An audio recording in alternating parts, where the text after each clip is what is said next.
That's the first of 4 really cool, really challenging technique exercises I'm going to show you in this lesson using the diminished scale, of which there are 2. I'm going to get into the theory a little later, so stick around for that. But here it is. This is one where we have 4 notes on every string, which is quite an unusual thing to do on bass. And what I did there was I just used 2 different fingering patterns, and I also changed the rhythm. Let's go through it. So first of all, I did this. I started on an F, then went to a G flat, and I used my first finger for both of those, like that. And then I used fingers 3 and 4 for the A flat to A natural on frets 4 and 5 of the E string. Now just that already gives us the formula of this scale. It starts off going from F to G flat, and that's a half step. Then G flat to A flat is a whole step. And that's the formula of this scale. It just goes half whole all the way through. So it's called a half whole diminished scale amongst some other names. And that really is just the pattern. If you've mastered that pattern, for now we're going 1, 1 and then 3 4s with the fingers. You now then go to the A string starting on the B and do the same pattern. So we've got 1, 1 again, B, C, D, E flat. You just keep going like that. And again. All the way to the E flat here on fret 8 of the G string. And then on the way down, it's sort of the opposite of that. We're going little finger, shifting. And then as soon as we do that shift, we use fingers 2 and 1. And then you just carry on in that way. Once we do the shift, we're in position for the next string down. That's one way of approaching this. The other way I did when I doubled the speed, because this backing track, which you can download for free by the way, follow the link below, that is at 65 beats per minute. And at that speed, 8th notes are like this, 1 and 2 and. So you can just play 16ths with this. You can make a lot of this your own. So the second time round I did this, which is really unusual and a bit weird. I went 1, 2, this is the finger numbers, F, G flat. And then I did a little shift and used fingers 3 and 4 from the A flat to the A. And as long as you can remember that pattern of a half step, whole step, and a half step, well, it's like 2 half steps separated by a whole step. As long as you can remember that, you're going along that diagonally all the way. So it's like 1, 2, 3, 4 finger pattern, which is very awkward and odd. But that would look like this.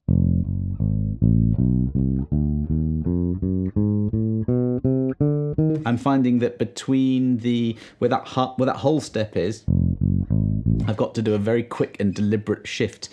The notes have to fly by smoothly, and to do that you have to work on hand shift. That's why this is a good little exercise there. I'm alternating my plucking hand fingers the whole way there. As with any technique exercise, start slow, don't use a metronome. Once you get used to what you're required to do, then you can bring in a metronome or play to a backing track. Let's take a little time out just before we go on to the next exercise to take a look at this scale in a little more detail. So it's called the dominant diminished or half whole diminished. The reason being half whole makes kind of a lot of sense. If you start on the F, you've got a half step, then you have a whole step. Between the second and third notes, then you have a half step. And it just does that half whole thing all the way from the first F to the last F. I'm doing this in F, this example. And what you get is an octatonic scale, which you don't have to be too freaked out by. Octave, that's 8 notes. Octopus, 8 legs, so, you know, octatonic, it's an 8-note scale. Whereas if you played something like an F major scale, that has 7 notes. That's a diatonic scale. So an octatonic is 8, and that's unusual in itself. And if you look at the interval structure of this scale, and you find the first, you find the third, you find the fifth, and you find the 7th, you find that that spells out a dominant 7th chord. But look at the second note, that's a flat second. And that's why you can use this with dominant seventh, flat 9 chords. And that's the chord going on in the background of the backing track. You get all kinds of incredible patterns with this. Like I've already showed you this one here, where it kind of goes across diagonally doing this same pattern.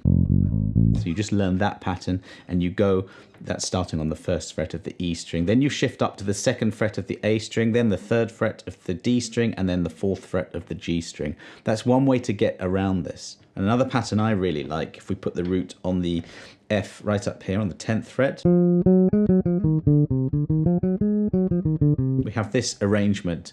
So I'm thinking about this just to make it easier in terms of finger numbers. Starting from the F here, I've got 1, 2, 4. And then when I go to the D string, I've got 1, 3, 4.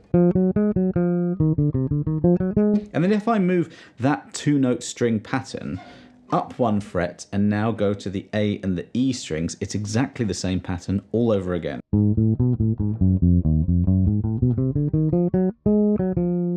On top of that, you can move any of these patterns around in a minor third and the same pattern will hold true.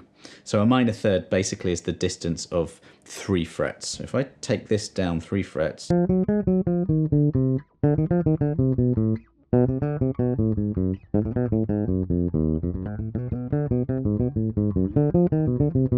this is a symmetrical scale, which means that it has the same patterns. And on bass, it offers a challenge, but also a really musical sound. You'll hear this a lot. Let's go back to the second exercise.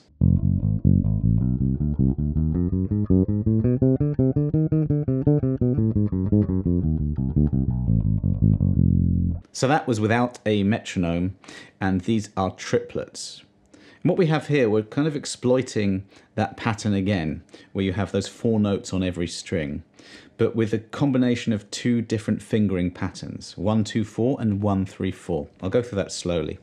So the first triplet, and that's what that rhythm is, by the way, 3 eighth notes with a bracket and a 3 over the top is triplet. So if you're going this speed, every single beat is da da da da da da 1 2 3 1 2 3. You have 3 of these rhythms.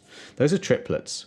And if we take the first block and you play it like this, we're going 1 2 4. This is 1 finger per fret, where you have a different finger taking care of each fret. So 1 2, that would be third finger would line up 3rd fret. We don't use it right now, and then the little finger on the 4th fret. If you're struggling to reach that, especially down at this end of the bass where the frets are the widest apart, and on the E, don't worry too much. You know, just experiment with different ways of holding your bass, and you might have to, you generally want to keep a very straight wrist, but here you might have to come out a bit and then, you know, straighten it up again. We're working on the stretches between the fingers here. So the age-old thing applies. If you feel any pain or strains, then do stop. But that's the first triplet. Then you shift up 1 fret, and the next little triplet block is 1 3 4. Okay, so we're keeping the fingers nice and curled, not collapsing inwards. And you just want everything to be relaxed. Easier said than done, I know, but this is in time what you're aiming for. And coordinated and smooth transition between notes. That's what we're aiming for. I'm going to slow it right down and just keep going. So it's really this pattern, 1 2 4, and then 1 3 4. And then you're in position for the next block, which is exactly the same, but now on the A string, starting from fret 2. So B, C, D.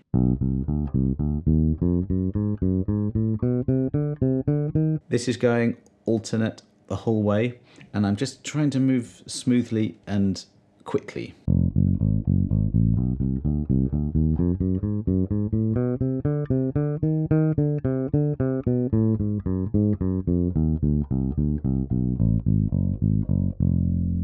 Because the backing track is so slow, it's 65 beats per minute, you can kind of feel it as double time, and you can play like this.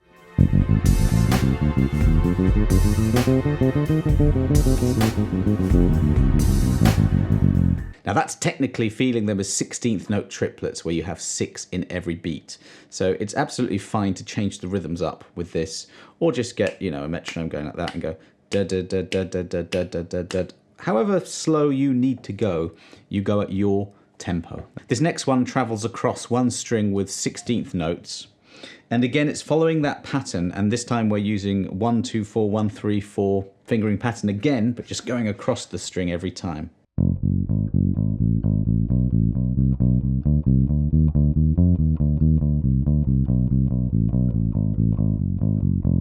It's a very, very good finger workout, that one, especially because we're using the little finger, the dreaded little finger, all the time. Now, if you really, really can't use that, or you're struggling with this, you might need to just shift a bit more, jump across a bit more in order to get to the next note. Ideally, you want to work on the stretch so that your fingers are always in this one finger per fret pattern. In this example, in this lesson, you don't always have to have your fingers rigidly in this position. When you watch bass players play properly, they're not doing that. But for now, that's what we're working on, this one finger per fret, and we're going 1, 2, 4, and then shifting across 1 fret, and then 1, 3, 4. And then we're shifting across 2 frets and continuing that 1, 2, 4, 1, 3, 4 thing.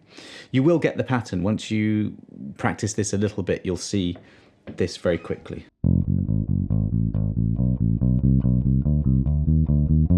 And it's really just a case of moving smoothly across and having no gaps between the notes. Let's play this with the backing track.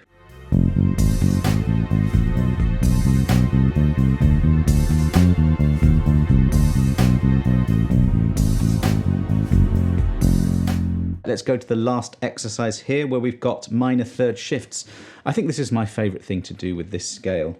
The fact that I was telling you earlier that because the pattern is the way it is, it repeats itself every minor third. So that's what we're doing here, really. If you just take a look at the first block of 16th notes there, where you've got A flat B, A natural F, frets 1, 4, 2, and then on the G string, and then 3 on the D string, with those same fingers, 1, 4, 2, and then 3. Okay, if you think about that, just to make our lives easier, all you do is remember that pattern and then move it up a minor third. And it's quite convenient because where your little finger is the place that you're going to with your first finger next. So it's this pattern.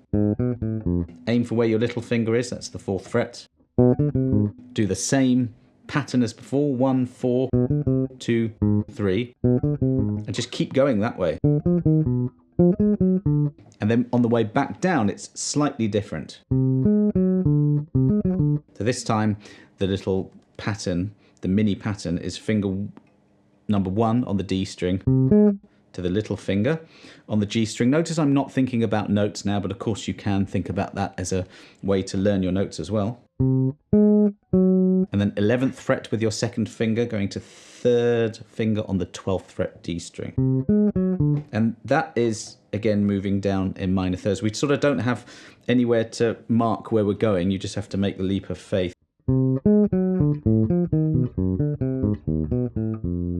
But it's 3 frets every time. Let's play that along with this.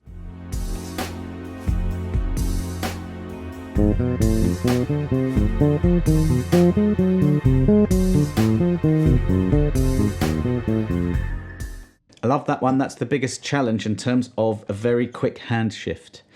And it's all about coordinating both hands together in order to not have any gaps at all.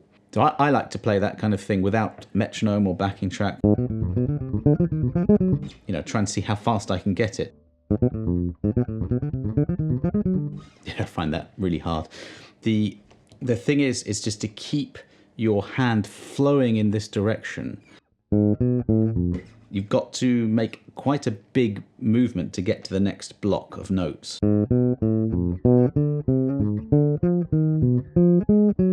And I would really, really slow it down. I'll re-emphasize the point that if you have any strains with this whatsoever, just stop practice for that day, because I can even feel, you know, some muscular things going on here and joint things slightly going on there. I'm a little bit out of practice, that's probably why. But I think this is a good thing to build up strength. Don't forget to download the backing track and the PDF with all the different shapes on it. But if you liked that exercise and you want another one that I think is absolutely amazing, then check out this video here. And if you want to learn how to actually make some bass lines with arpeggios, modes, scales, then this video down here is the one for you. Thanks for watching. I'll see you on the next lesson.